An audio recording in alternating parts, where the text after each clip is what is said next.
គ្រូសេលចាស់ម្នាក់ពេលជួបប្រពន្ធរបស់បុរសវ័យក្មេងជាលើកដំបូងគាត់ក៏បានលើកឆ្នាំងស៊ុបដែលកំពុងពុះយ៉ាងក្តៅហើយចាក់ស្រោចទៅលើមុខរបស់នាងភ្លាមមនុស្សគ្រប់គ្នាភ័យស្លន់ស្លោរហូតស្ទុះក្រោកឈរនៅនឹងកន្លែងប៉ុន្តែស្ត្រីនោះមិនត្រឹមតែមិនមានបញ្ហាអ្វីសោះថែមទាំងមិនប្រកាន់ទោសពៃហើយដើរចេញទៅផ្លាស់ប្ដូរសម្លៀកបំពាក់ទៀតផងប៉ុន្តែបុរសជាប្តីមិនសុខចិត្តទេគាត់បានចាប់កោអាវគ្រូសេលចាស់បំរុងនឹងប្រដៅគ្រូសេលនោះក៏និយាយថាទៅប្រពន្ធឯងចម្លែកយ៉ាងនេះឯងមិនចាប់អារម្មណ៍ទ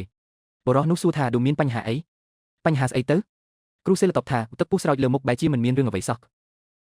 បុរសនោះទើបចាប់ដើមមានអារម្មណ៍ថាមិនស្រួលព្រោះនាងពិតជាជៀសវាងខ្លាំងណាស់ចំពោះឈាមឆ្កែខ្មៅនិងអង្គដំណើបគ្រូសេលលើហើយក៏ថាទៅត្រូវហើយគឺរឿងនឹងឯងឈូរិនមីមិនមែនជាមនុស្សទេគឺជាខ្មោចបន្លំខ្លួនបុរសនោះនៅតែមិនជឿមិនអាចទៅរួចទេបើនាងជាខ្មោចមែនការនោះនាងជួយជីវិតខ្ញុំធ្វើអីរឿងគឺថាកាលពីយប់នោះបុរសនោះបើកឡានម្នាក់ឯងកាត់តាមទីបញ្ចុះស៊ុបហើយជួបសត្វឆ្ញោកមកពីងផ្លូវគាត់ទើបតែបានឮថាថ្មីនេះមានបុរសម្នាក់ស្លាប់យ៉ាងចម្លែកដោយត្រូវគេខ្វេះយកបេះដូងចេញទាំងស្រុងគាត់បារម្ភថាជាស្នាដៃរបស់សត្វឆ្ញោកនោះឯងស្របពេលដែលគាត់គិតថាខ្លួនឯងច្បាស់ជាស្លាប់មិនខានស្ត្រីនោះក៏បង្ហាញខ្លួនហើយបានជួយសង្គ្រោះគាត់យ៉ាងឆ្លៀសវៃហេតុនេះគាត់ទើបជឿជាក់ថាប្រពន្ធគាត់ជាមនុស្សធម្មត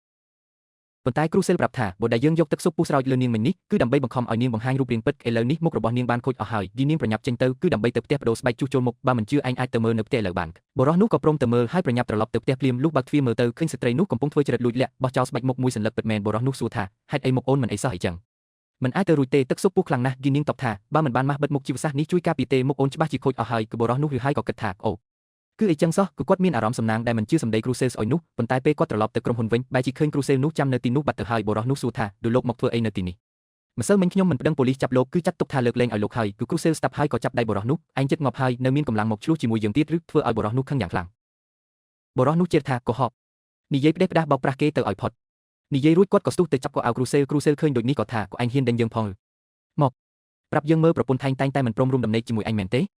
បុរសនោះគិតក្នុងចិត្តថាពិតមែនហើយគឺគ្រូសេលបន្តថាពួកខ្មោចគូស្បែកនោះមិនព្រមរួមដំណេកជាមួយឯងពីព្រោះនាងត្រូវរងចាំដល់ឆ្នាំយិនខែយិនថ្ងៃយិនដើម្បីឲ្យធម្មពលវិញ្ញាណរបស់ឯងពេញបរិបូរណ៍ទើបរួមដំណេកជាមួយឯងដើម្បីបិទយកធម្មពលយ៉ាងរបស់ឯងឲ្យអស់ទើបនាងអាចក្លាយជាមនុស្សពេញលក្ខណៈបាននិយាយរួចគ្រូសេលក៏កិននាមរាមដៃមើលក៏ឯងនៅសល់តែ3ថ្ងៃទៀតទេ3ថ្ងៃទៀតគឺជាថ្ងៃសិនវ័យគឺថ្ងៃយិនខែយិនឆ្នាំយិនពេលនោះធម្មពលយិនរបស់ប្រពន្ធថៃនឹងមានតិចបំផុតនាងច្បាស់ជានឹងសុំរួមដំណេកជាមួយឯងដោយខ្លួនឯងប៉ុន្តែបុរសនោះនៅតែមិនជឿថាប្រពន្ធខ្លួននឹងធ្វើបាបខ្លួនសោះគ្រូសេលឃើញបុរសនោះរឹងរូសខ្លាំងពេកក៏មិនដឹងនិយាយអ្វីបន្តទៀតមានតែដកយន្តមួយសន្លឹកចេញពីហោប៉ៅឲ្យគាត់យកទៅឆុងទឹកឲ្យស្ត្រីនោះផឹកពេលនោះនឹងឃើញរូបរាងពិតរបស់នាងមិនខាននិយាយរួចគ្រូសេលក៏ដើរចេញទៅទាំងមុខមាំទោះបីជាខាងក្រៅបុរសនោះហាក់ដូចជាមិនជឿប៉ុន្តែក្នុងចិត្តពិតជាភ័យព្រួយណាស់យប់នោះគាត់បានធ្វើជាសុំរួមដំណេកជាមួយប្រពន្ធតែប្រពន្ធគាត់ពិតជាបដិសេធមែនបុរសនោះក៏ស្ទុះក្រោកឡើងរួចនាងនិយាយថាទ្រាំ3ថ្ងៃទៀតទៅប៉ុន្មានថ្ងៃទៀតអូននឹងប្រកល់ខ្លួនយីបងដោយក្តីស្រឡាញ់ក៏បន្ទាប់មកនាងប្រាប់បុរសនោះថា3ថ្ងៃទៀតចំថ្ងៃចុងសប្តាហ៍មិត្តភក្តិនាងបើកសន្តាគារលក្ខណៈពិសេសមួយពួកយើងនឹងទៅទីនោះនាងធានានឹងផ្ដល់ឲ្យគាត់នៅយប់សំដំណេកដ៏ល្អខ្ចោះប៉ុន្តែបុរសនោះនៅតែមិនសុខចិត្តបើមិនឃើញច្បាស់ភ្នែកយ៉ាងណាក៏គាត់មានយន់ពីគ្រូសេលដែរគាត់ចង់មើលឲ្យច្បាស់ថារូបរាងពិតរបស់ប្រពន្ធគាត់ជាអ្វីឲ្យប្រាកដពេលវេលាកន្លងផុតទៅដល់ថ្ងៃចុងសប្តាហ៍អ្នកទាំងពីរក៏បើកឡានទៅសន្តាគារនោះប៉ុន្តែផ្លូវនេះគឺជាផ្លូវទៅកាន់ទីបញ្ចុះស៊ុបនាងប្រាប់ថាបើត្រូវហើយគឺនៅទីបញ្ចុះស៊ុបម៉ៅសានមិត្តភក្តិអូនបើកសន្តាគារបែបភ័យរន្ធត់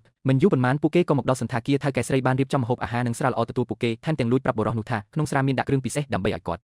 ់រីករាយនៅយប់នេះបុរសនោះមិនដឹងថាជាអ្វីទេប្រពន្ធគាត់ក៏ប្រាប់ថាបងសម្លាញ់យប់នេះជាយប់សំដំណេករបស់យើងបុរសនោះឬហើយក៏ថាអូអញ្ចឹងត្រូវតែផឹករួចក៏ផឹកចូលពោះក្អឹកភ្លាមនោះគាត់ក៏ចាប់ផ្ដើមវិលមកងុយដេកឃើញដូចនេះប្រពន្ធក៏ស្ទុះមកគ្រីគាត់ឃើញគាត់អង្គុយសឹងមិនជាប់នាងក៏បួលទៅបន្ទប់សំដំណេកភ្លាមបុរសនោះក៏ដើរតាមទៅទាំងសប្បាយចិត្តពេលគាត់ដឹងខ្លួនឡើងឃើញខ្លួនឯងនៅក្នុងបន្ទប់សំដំណេកបែបបុរាណហើយសម្លៀកបំពាក់ក៏ត្រូវបានបដូរជាឈុតអាពាហ៍ពិពាហ៍បែបចិនដែរស្របពេលនោះទ្វារបន្ទប់ក៏បើកឡើងប្រពន្ធដែលស្លៀកឈុតកូនក្រមុំក៏ដើរចូលមកហើយនៅក្នុងដៃមានកាន់ស្លាកឈ្មោះអ្នកស្លាប់មួយបុរសនោះមើលទៅឃើញឈ្មោះនៅលើនោះគឺជាឈ្មោះរបស់ប្រពន្ធគាត់ធ្វើឲ្យគាត់ភ័យខ្លាចរហូតថយក្រោយប៉ុន្តែពេលនេះនាងបែរជាសុំឲ្យប្តីបាក់ស្បែករកមុខឲ្យនាងបងមិនមែនចង់ឃើញរូបរាងពិតរបស់អូនទេអីបុរសនោះមិនដឹងថាគួរមើលឬមិនមើលក៏សម្រេចចិត្តបាក់ស្បែកនោះទាំងញ័រដៃស្រាប់តែឃើញរូបរាងគួរឲ្យខ្លាចនាងក៏និយាយថាបងសម្លាញ់អូនប្រាប់ហើយថាបងមិនចូលចិត្តរបស់បែបនេះទេពួកយើងនៅតែខំរៀបចំរបស់របរទាំងនេះមកបន្លាចបងទៀតបុរសនោះឬហើយក៏គិតថាអូគឺជាសម្ភារៈតុបតែងទេគឺនាងក៏ប្រញាប់សុំទោសហើយក៏រុញគាត់ឲ្យដេកចុះបំរុងនឹងប៉ះពោឲ្យគាត់វិញប៉ុន្តែពេលនោះបុរសនោះនឹកឃើញសម្ដីគ្រូសេលបើឯងមិនជឿយកយន្តនេះឲ្យនាងផឹកទៅភ្លាមនោះឯងនឹងបានឃើញរូបរាងពិតរបស់នាងមិនខានគិតដល់ចំណុចនេះបុរសនោះក៏សុំផឹកស្រាប់សំដំណេកនាងក៏យល់ព្រមបុរសនោះក៏ចេញទៅយកស្រាហើយលួចដកយន្តចេញមកគិតថាបុផឹកទៅប្រហែលជាមិនមានបញ្ហាអីទេរួចក៏ដាក់យន្តចូលក្នុងកែវស្រាហើយយកមកឲ្យប្រពន្ធផឹកនៅពេលនាងផឹកចូលទៅស្រាប់តែមានផ្សែងខ្មៅភីចេញពីខ្លួននាងបន្ទាប់មកស្បែកក៏ចាប់ផ្ដើមប្រេះស្រាំដូចសម្បោសស៊ីអ៊ុតនាងទើបដឹងខ្លួនថាបុរសនោះបានដាក់អ្វីម្យ៉ាងនៅក្នុងស្រា